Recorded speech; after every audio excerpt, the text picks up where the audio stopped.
Convido-os a abrirem as vossas Bíblias no livro de Josué. Josué, capítulo 23.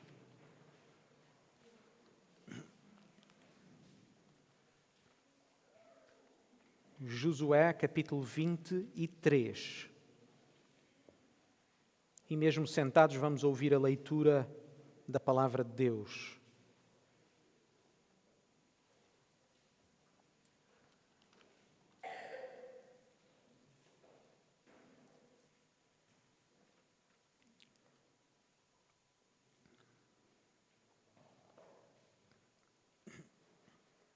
Josué capítulo 23.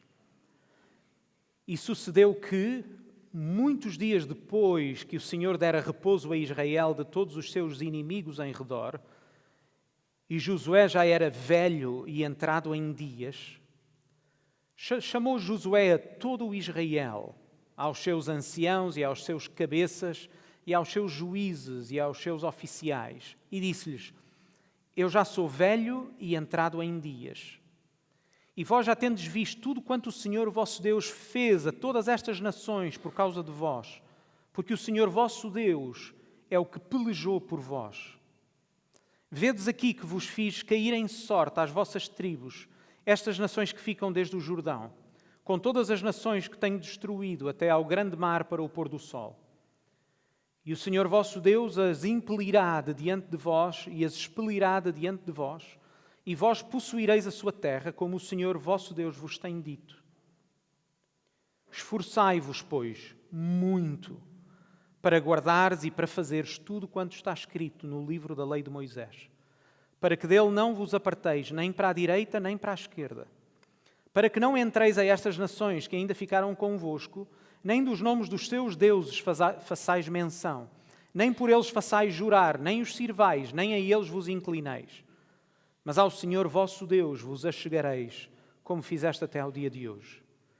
Pois o Senhor expeliu de diante de vós grandes e numerosas nações, e quanto a vós ninguém ficou em pé diante de vós até ao dia de hoje. Um só homem de entre vós perseguirá a 1000, pois é o mesmo Senhor vosso Deus o que peleja por vós, como já vos tenho dito. Portanto, guardai muito as vossas almas, para amardes ao Senhor vosso Deus. Porque se de alguma maneira vos apartardes e vos achegardes ao resto destas nações que ainda ficou convosco, e com ela vos aparentares, e vós a elas entrares, e elas a vós, sabeis certamente que o Senhor vosso Deus não continuará mais a expelir estas nações diante de vós, mas vos serão por laço e rede, e açoite às vossas ilhargas, e espinhos aos vossos olhos, até que pereçais desta boa terra que vos deu o Senhor vosso Deus. E eis que aqui eu hoje, pelo caminho de toda a terra, e vós bem sabeis, com todo o vosso coração e com toda a vossa alma, que nem uma só palavra caiu de todas as boas palavras que falou de vós o Senhor vosso Deus. Todas vos sobrevieram, nenhuma delas caiu. Uma só palavra. E será que, assim como sobre vós vieram todas estas boas coisas que o Senhor vosso Deus vos disse, assim trará o Senhor sobre vós todas aquelas más coisas, até vos destruir de sobre a boa terra que vos deu o Senhor vosso Deus. E quando trespassares o concerto ou a aliança do Senhor vosso Deus, que vos tem ordenado, e fordes e servirdes a outros deuses, e a eles vos inclinares, então a ira do Senhor sobre vós se acenderá, e logo perecereis de sobre a boa terra que o Senhor vos deu. Temos seguido este livro desde o primeiro capítulo.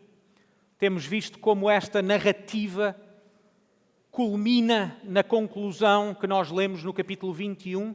Se folhearem, penso que apenas uma folha para trás, no capítulo 21 de Josué, temos o culminar, a conclusão do livro deste capítulo, no versículo 45, quando diz que palavra alguma falhou de todas as boas palavras que o Senhor falara à casa de Israel. Tudo se cumpriu. A narrativa de Josué, em primeiro lugar, é uma celebração da fidelidade de Deus, de que Deus cumpre sempre as suas promessas. Deus nunca muda, Deus nunca falha e por isso podemos confiar nele. Mas depois, agora nestes capítulos, depois de Deus ter cumprido todas as suas promessas, depois de eles terem sido libertos do Egito, sustentados no deserto, protegidos, tendo vencido os seus inimigos, no final do livro então temos aquilo que é e que deve ser a resposta adequada à salvação, ao trabalho de Deus nas nossas vidas. Estes 3 últimos capítulos ensinam-nos, capítulos 22, 23 e 24, ensinam-nos sobretudo a forma correta de adorar a Deus e de viver à luz da nossa salvação. Os 3 últimos capítulos são 3 episódios que constituem como que a conclusão deste livro. Ao contrário do que nós estamos habituados numa narrativa, estes capítulos não estão necessariamente organizados de forma cronológica ou temporal. Entendem? Temos seguido o livro de Josué desde o capítulo 1 e aí temos uma sequência temporal. Agora temos como que 3 episódios diferentes, autónomos, independentes, mas complementares. Estes capítulos temos o registro das últimas palavras deste líder, Josué, ao povo que Deus lhe confiou. E existe, se os irmãos lerem estas palavras e lerem o livro de Deuteronômio, verão como existem muitas semelhanças. O livro de Deuteronômio, onde estão registados os últimos discursos de Moisés, que foi o líder do povo de Israel antes de Josué. No final do seu ministério, estas são as últimas palavras de Josué como líder daquele povo. Estes discursos são muito importantes porque nos apresentam como que as principais preocupações deste homem antes de sair deste mundo, antes de morrer, quando ele já está velho. Depois de ter pastoreado aquele povo durante décadas, ele agora apresenta-se perante o povo e como que dá as últimas palavras. Aquilo que ele considera mais importante que o povo se lembre e que retenha e que mantenha e que ouça. No capítulo 23 vemos pelo menos 3 aspectos do discurso de Josué, que são também os pontos do nosso sermão de hoje. Vemos 3 aspectos: lembrança, exortação e aviso. Lembrança, exortação e aviso. Vamos passar mais tempo no 3º ponto, porque é aquele que nos parece ser mais importante no discurso de Josué, o seu principal objetivo. Mas primeiro, a lembrança. Vejam os versículos 2 a 5 e o versículo 14. Notem como Josué relata o que Deus fez, o que Deus já fez em favor do seu povo. Mas é muito interessante quando lemos estas palavras que, do ponto de vista bíblico, tendo em conta os primeiros 5 livros da Bíblia e o próprio livro de Josué, é que este capítulo não acrescenta nada de novo em termos de conteúdo ao que nós já lemos anteriormente. Mais uma vez, comparem estas palavras ao que Moisés tinha dito ao povo. É por isso que notem que a questão aqui não é o que há de novo, mas o que é que Josué decide destacar. Josué não diz nada de novo, mas o que ele tem a dizer revela o que ele acredita ser verdadeiramente importante. Nestas palavras nós aprendemos que o povo de Israel não precisava de estar sempre a ouvir coisas novas. Precisava, sobretudo, de ser lembrado do que já sabia. E o mesmo acontece connosco, irmãos. Nós não precisamos de ouvir coisas novas constantemente. Nós precisamos de ser lembrados do Evangelho uma e outra vez, para sermos lembrados do que é verdadeiramente importante. Como diz o apóstolo Paulo aos Filipenses, capítulo 3, versículo 1, não me aborreço de escrever-vos as mesmas coisas, e é segurança para vós. Ou no sentido, não me aborreço de vos escrever as mesmas coisas, porque é segurança para vós. A nossa segurança está em voltarmos uma e outra vez às coisas que são essenciais e que são mais importantes. O que realmente precisamos enquanto igreja não são coisas novas, mas a capacidade de lembrar e refletir sobre aquilo que a igreja tem pregado ao longo dos séculos. Como pessoas imperfeitas, como pessoas que ainda são propensas a pecar, como seres inconstantes e incoerentes, Nós sabemos mais do que aquilo que fazemos. Já notaram isso? Nós sabemos mais do que aquilo que fazemos.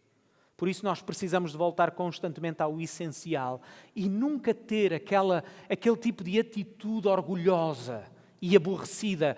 Eu já sei isto. Até o senso comum sabe que a repetição é essencial. Ela é crucial nas nossas vidas.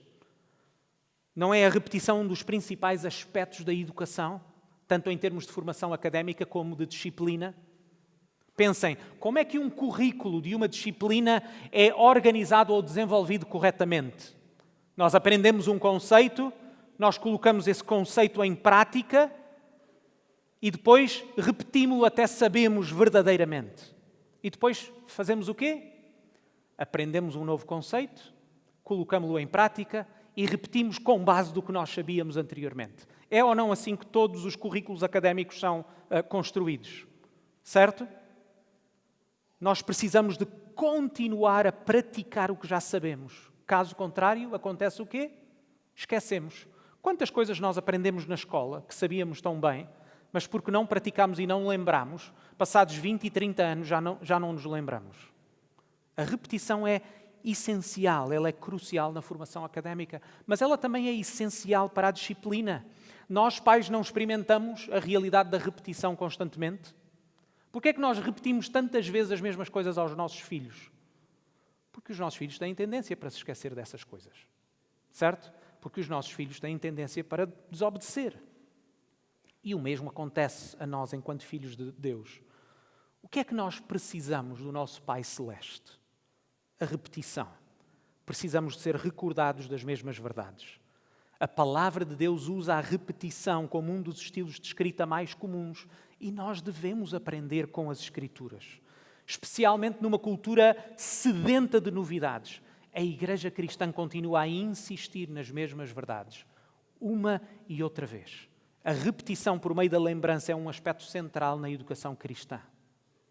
Lembra-te disto. Lembra-te que uma das realidades aterradoras das Escrituras é a forma como a fidelidade se transforma em infidelidade tão rapidamente. Deixem-me dar um pequeno exemplo histórico. Logo a seguir ao livro de Josué, vem o livro de Juízes. Vejam como é que o livro de Juízes começa. Juízes 2:10 diz assim: e foi também congregada toda aquela geração aos seus pais. Significa que aquela geração morreu. E agora existe uma nova geração. E diz, e outra geração após eles se levantou, que não conhecia o Senhor, nem tão pouco a obra que fizera a Israel. Esta realidade é assustadora. Notem, a fidelidade dos pais não é garantia da fidelidade dos filhos. Alguém se lembra, biblicamente, por exemplo, dos filhos de Eli, de Samuel, de David, de tantos outros, como estes homens falharam redondamente na educação dos seus filhos? Lembrarmos que a fidelidade de uma geração não é garantia da fidelidade da geração seguinte. Orar pela salvação dos nossos filhos deve ser uma das nossas principais orações enquanto pais. Mas as nossas orações devem ser fiéis e devem ser práticas, ou seja, as nossas orações devem ser acompanhadas de uma educação intencional e fiel. Porque é a nossa responsabilidade lembrarmos repetidamente as mesmas coisas. Seja na igreja, seja em casa, seja nos nossos relacionamentos. Nas Escrituras vemos um padrão repetido. O esquecimento conduz ao pecado, enquanto a memória, a lembrança, conduz à fidelidade. Um dos principais problemas do povo de Israel era o esquecimento. E uma das principais exortações dos profetas foi a lembrança. Lembra-te, lembra-te, lembra-te, lembra-te. Josué é um desses exemplos. Ele recorda o povo através da repetição. Não de coisas que eles não sabem, mas de coisas que eles vão ter tendência a esquecer. Lembra-te do que o Senhor fez na tua vida. Lembra-te continuamente do que eras sem Cristo. E lembra-te da grande salvação que te foi concedida. Não por aquilo que fizeste, mas porque o Senhor Jesus morreu por ti naquela cruz. Lembra-te uma e outra vez. Lembra-te do que merecias e lembra-te da graça de Deus na tua vida. E por isso nós devemos fazer da recordação por repetição o nosso modo de viver. Devemos resistir à tentação das novidades para podermos recordar e refletir de novo sobre as verdades simples do Evangelho. Não é exatamente isso que a palavra de Deus nos convida a fazer? Porque é que, por exemplo, no culto comunitário, nós recorrentemente celebramos a ceia? Porque é que mais uma vez hoje, a seguir à palavra pregada, vamos juntos tomar do pão e do vinho que representam o corpo e o sangue que Jesus ofereceu por nós? Porquê? Porque o desejo de Paulo é o nosso desejo. 1 Coríntios 2:2. Porque eu nada me propus a saber entre vós, senão a Jesus Cristo e a este crucificado. Porque nós queremos ser lembrados uma e outra vez do nosso Senhor. Porque nós queremos ser lembrados uma e outra vez do nosso Salvador. É nele que nós queremos viver. É perante ele que nós queremos viver. É como ele que nós queremos ser. Porque foi exatamente isso que ele nos instruiu e pediu que nós fizéssemos. A ceia do Senhor é um convite. É um convite para nos examinarmos a nós mesmos, como a palavra nos convida a fazer, e ao mesmo tempo a refletir de novo, vez após vez, acerca do Senhor Jesus e do que Ele fez por nós, em especial do seu sacrifício naquela cruz. É por isso que quando lermos mais uma vez hoje, antes de tomarmos a ceia, o texto que Paulo escreveu aos Coríntios, vamos ler outra vez estas palavras, como lemos em 1 Coríntios 11, 24 e 26. Fazei isto em memória de mim. É uma memória, é uma recordação, é lembrarmos uma e outra vez desta verdade que é o fundamento da nossa fé e o fundamento da nossa vida. E ao mesmo tempo, porque todas as vezes que comerdes este pão e beberdes este cálice, anunciais a morte do Senhor até que Ele venha. Domingo após domingo, a Igreja anuncia a mesma mensagem, porque é a mensagem da salvação. Meus irmãos, a Igreja deve ser um espaço permanente de lembrança. Este espaço começa no culto, onde todas as semanas o Evangelho deve ser lembrado e anunciado. Mas a lembrança estende-se às nossas vidas.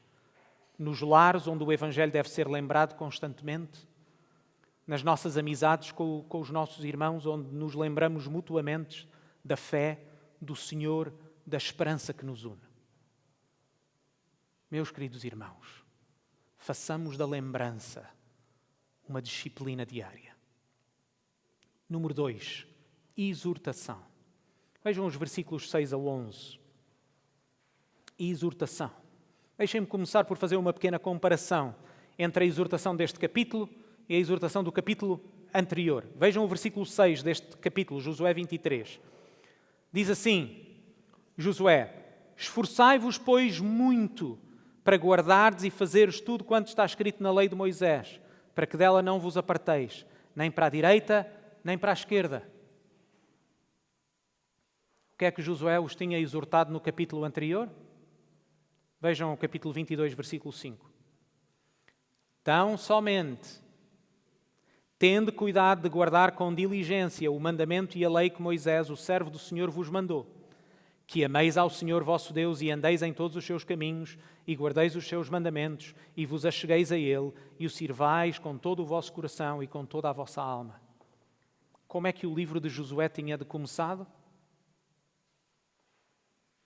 Esforça-te e tem bom ânimo, porque a tua maior dificuldade vão ser os inimigos à tua frente. É o que o texto diz? Não. Vamos ao capítulo 1. Caso não estejam lembrados. O que é que Deus diz a Josué?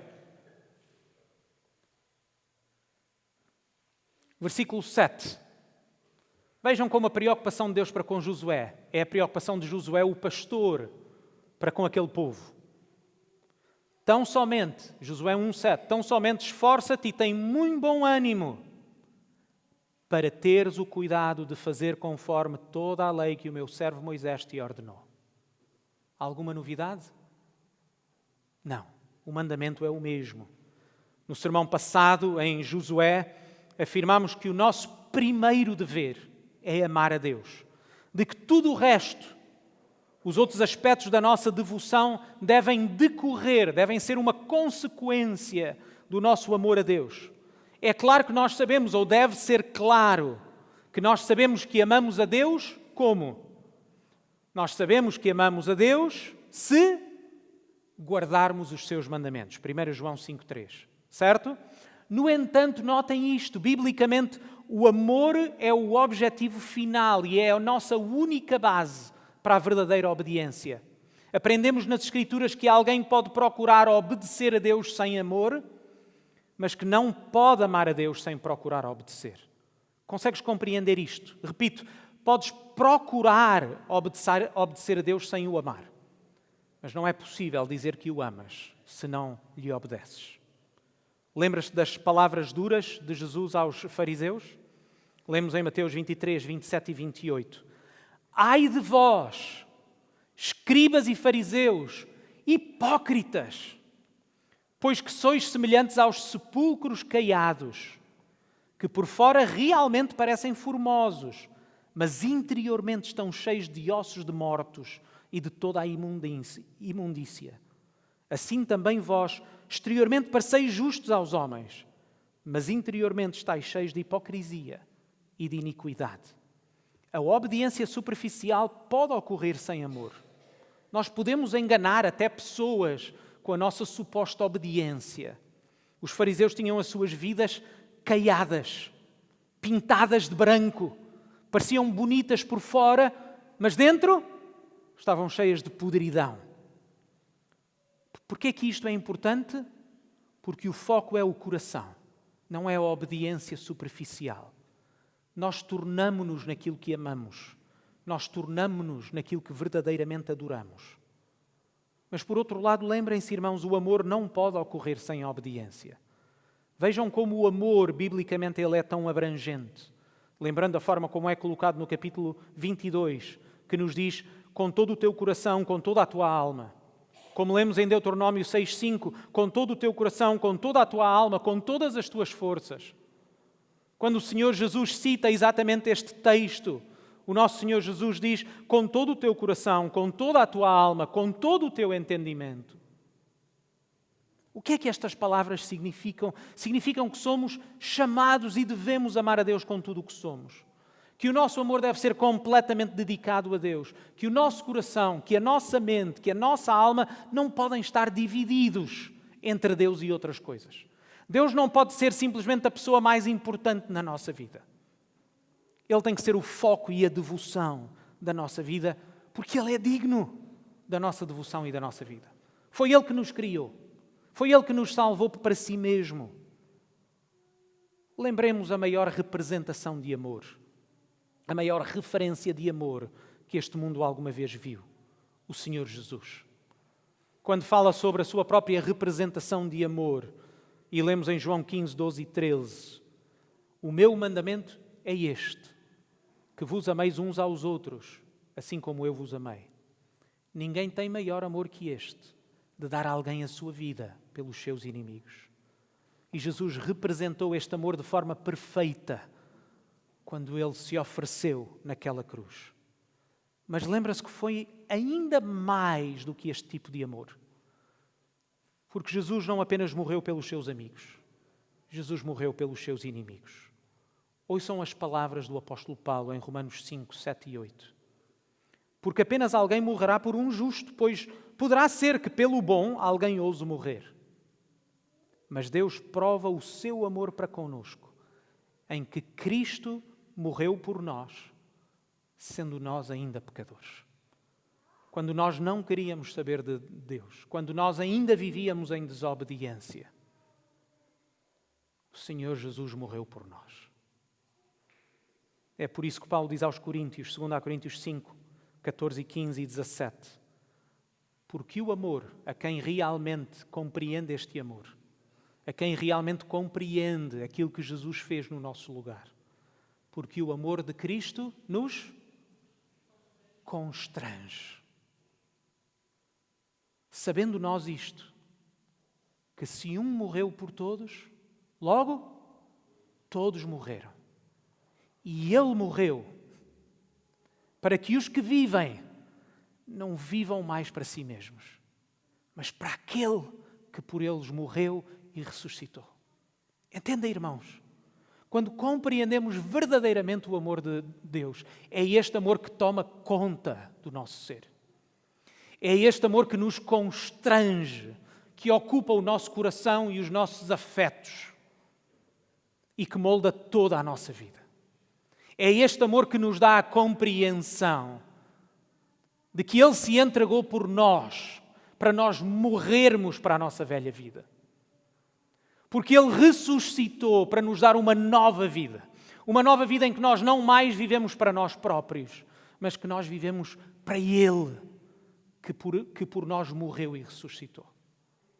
Entendem, irmãos, a maravilha do Evangelho, a maravilha da nossa salvação, a beleza do nosso Deus, a dignidade do Senhor Jesus em ter toda a nossa adoração. A devoção do Senhor Jesus por nós e pela nossa salvação foi completa. E por isso qualquer resposta que não resulta em devoção plena, ela é ofensiva. E é uma demonstração de que a pessoa ainda não compreendeu o amor de Deus por ela.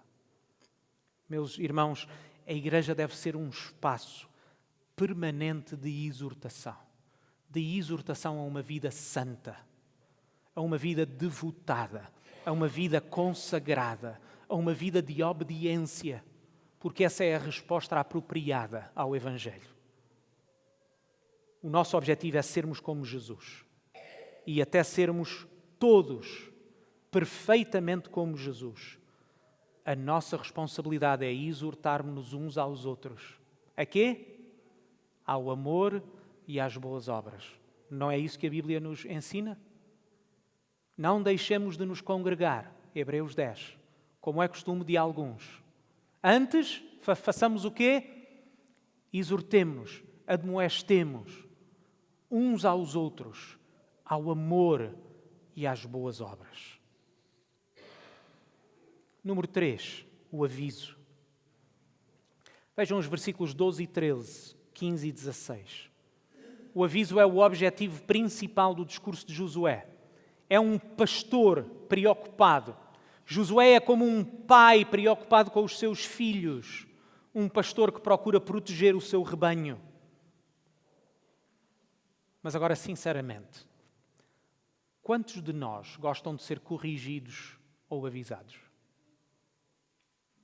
Na nossa cultura, o aviso soa a falta de confiança, soa a paternalismo. Afinal, somos adultos responsáveis. Note-se que o discurso de Josué começa com a fidelidade de Deus, mas termina com o aviso do julgamento de Deus. O Deus que salva é também o mesmo que julga. Agora notem, não é isto exatamente o contrário que a psicologia moderna nos procura ensinar? Não devia, podemos perguntar nós, não devia Josué ser mais positivo? Por que é que ele está a ser tão negativo? Por que é que ele convoca todas as tribos e, em vez de lhes dar um discurso positivo, acaba com um aviso tão sombrio? Se Josué fosse um homem secular moderno, o seu discurso seria bem diferente. Em especial, pensem no contexto. Eles acabaram de derrotar todos os seus inimigos, estão na posse da terra, estão a celebrar aquilo que Deus fez. E Josué agora tem um discurso e diz-lhes: bom trabalho, vejam o que nós conseguimos fazer, fizemos um ótimo trabalho juntos, continuem, eu acredito em vocês. Mas não é isso que Josué faz. E também não é assim que Deus lida connosco. Deus não entra no mundo do coaching, porque Deus não é um coach. Deus é Deus. Lembrem-se que o livro de Josué no seu todo é muito positivo. Estamos a falar dos melhores momentos da história de Israel. Mas Josué termina com um aviso contundente. E sabem porquê? Porque a palavra de Deus é realista em relação à nossa natureza. O aviso é a forma correta de lidar com o pecado. Se eu vos perguntar, honesta e sinceramente, se vos perguntar àqueles que procuram examinar-se diariamente o seu coração e a sua vida perante Deus. As pessoas são mais propensas à fidelidade ou à infidelidade. Meus irmãos, nós somos propensos ao pecado.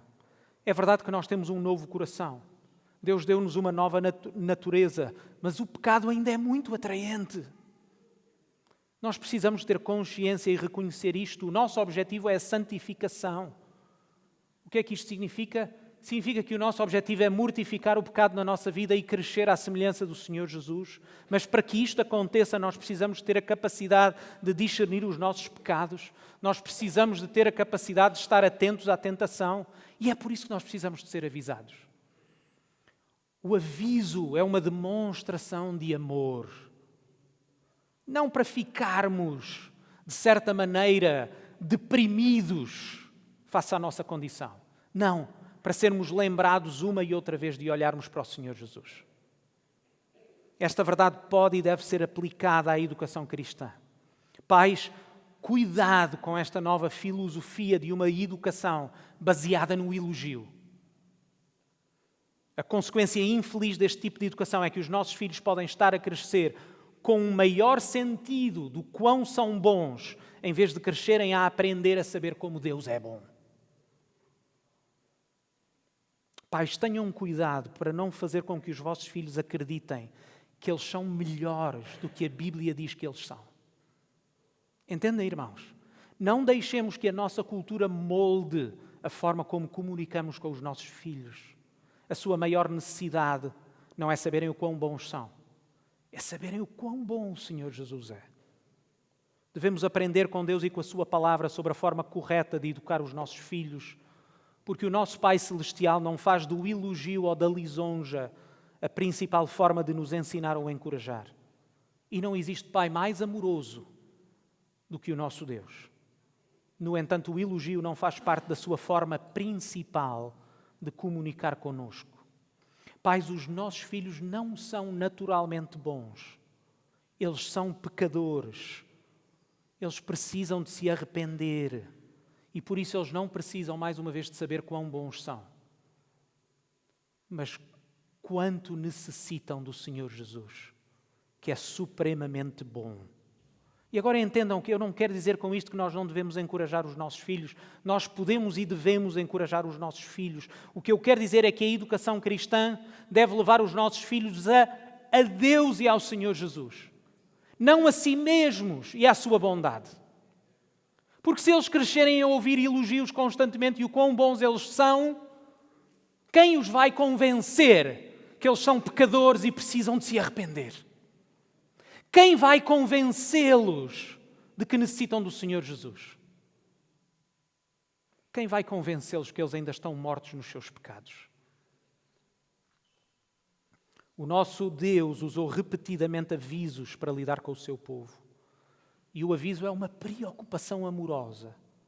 Porque, em geral, nós avisamos alguém de quem gostamos, para que não ocorram consequências indesejáveis. Não é isso que estamos constantemente a fazer com os nossos filhos. Não faças isso, não faças isso, não faças isso, não faças isso.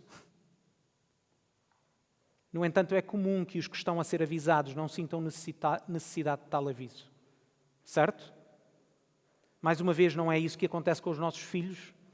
Uma das coisas que a Marta e eu precisávamos dizer constantemente aos nossos filhos quando eram mais novos era: a mamã e o papá avisam-vos sempre por uma razão, mesmo que vocês não saibam qual é.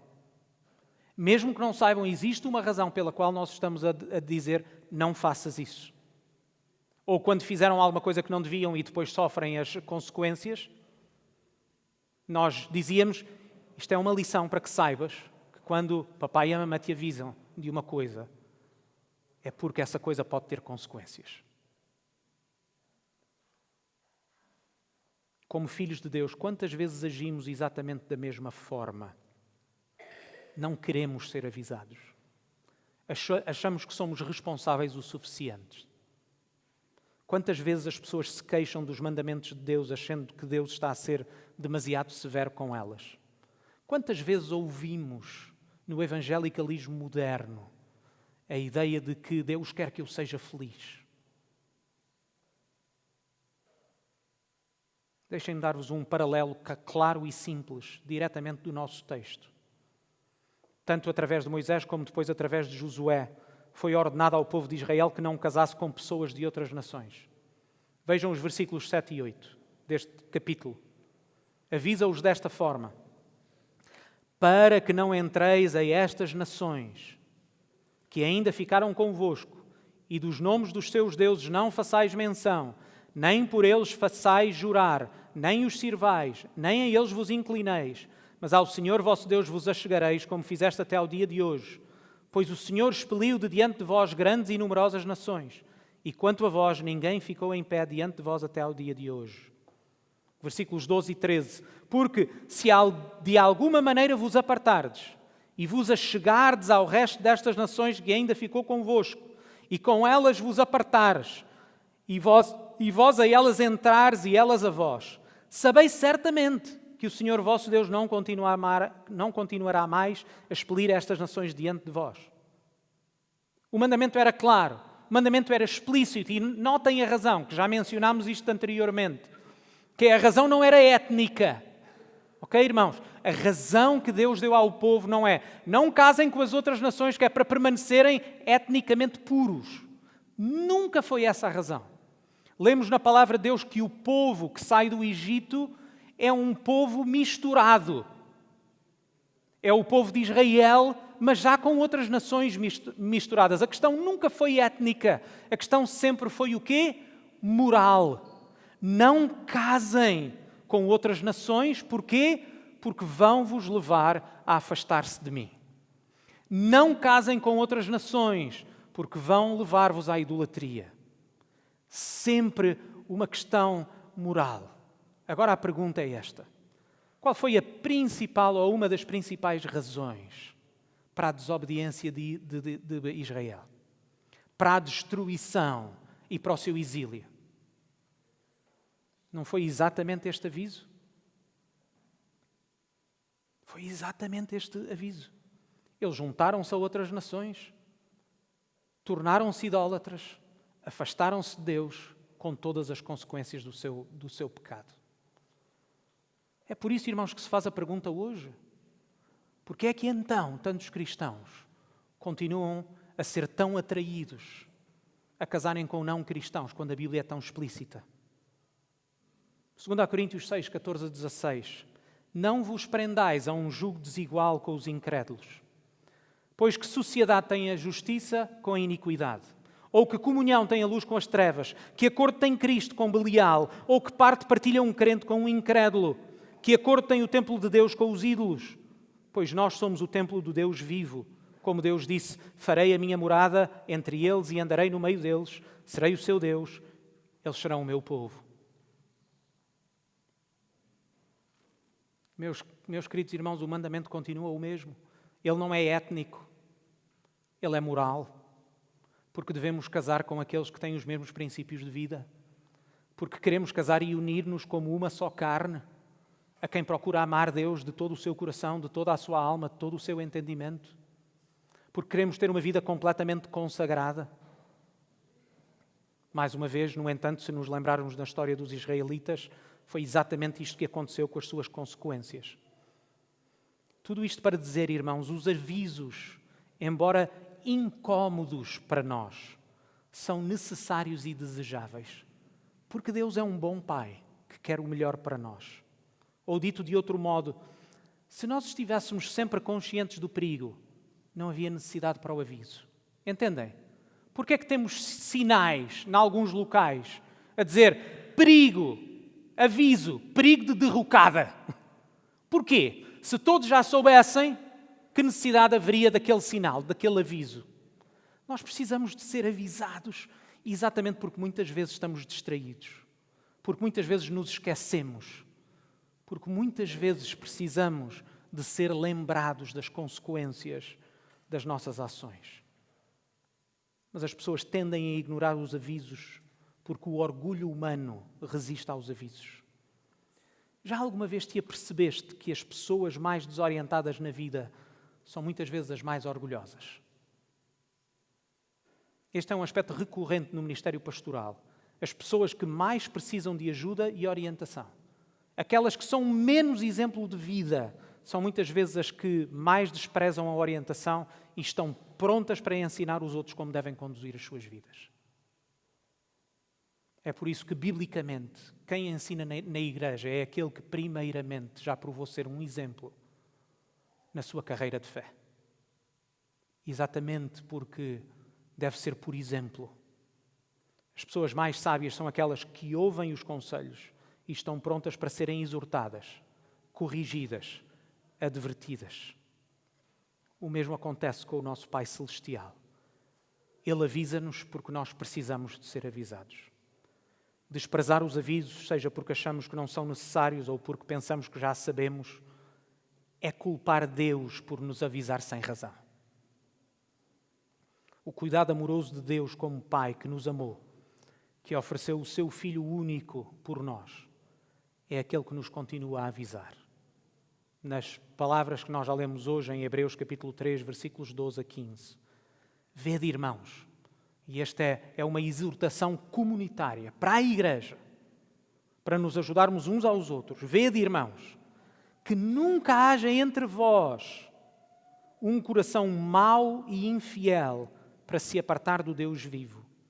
Antes, exortai-vos uns aos outros todos os dias, durante o tempo que se chama hoje, para que nenhum de vós se endureça pelo engano do pecado. No dia que se chama hoje, é tempo de ouvirmos os avisos do nosso Deus. Porque os avisos do nosso Deus são para o nosso bem. São para a nossa salvação. Meus irmãos, a igreja deve ser um espaço de aviso constante. Não deixemos que o desconforto do aviso seja razão bastante para o abandonarmos. Se a palavra de Deus está repleta de avisos, é porque precisamos deles. Sejamos abertos ao aviso. Tenhamos os olhos abertos ao perigo da tentação e do pecado na nossa vida. Que Deus nos ajude.